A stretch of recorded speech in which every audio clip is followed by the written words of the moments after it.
তো প্রিয়াঙ্কা কি করছে। কি রে একা একা খেয়ে নিচ্ছিস? তো কি তোমায় দেখে দেখে নিয়ে আসবো নাকি? আমাকে তো একবার ডাকতে পারতি। তো আমি কি করার জন্য আর একেবারে তরকারি বাটি ফাটি নিয়ে বসে পড়েছিস। হ্যাঁ তো কি হয়েছে? আমার খিদে পেয়েছে, আমি খাচ্ছি ওর জন্য। তো সব খেয়ে নিয়েছিস না, আমার জন্য একটু রাখবি। তো আমি কি করে জানবো যে তুমি খাবে কি খাবে তুই না? তো বলবি যে আমি এখনো খাইনি, একবার তো জিজ্ঞাসা করবি। তো আমি কি করে জানবো যে তুমি খাওনি? তোমাকে তুমি যখন খাওয়াবে বলে খাও।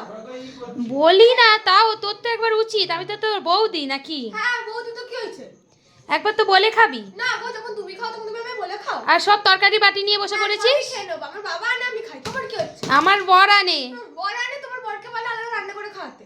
আর আমি রান্না করেছি এগুলো, আমার জন্য রেখে রেখে খাবি। তুমি রান্না করেছো? এটা আমার মা রান্না করেছে। সব রাখবি, রেখে রেখে খাবি, অল্প অল্প খাবি। না কিছু রাখবো না, সব খেয়ে নেবো। তুমি আজকে না খেয়ে থাকো।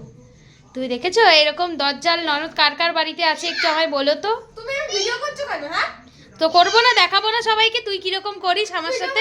ভিডিও বন্ধ করো, সবসময় ভিডিও ভালো লাগে। বন্ধ করো। দেখো বন্ধুরা সবাই দেখো যে কিরকম ননদ আমার। এই যা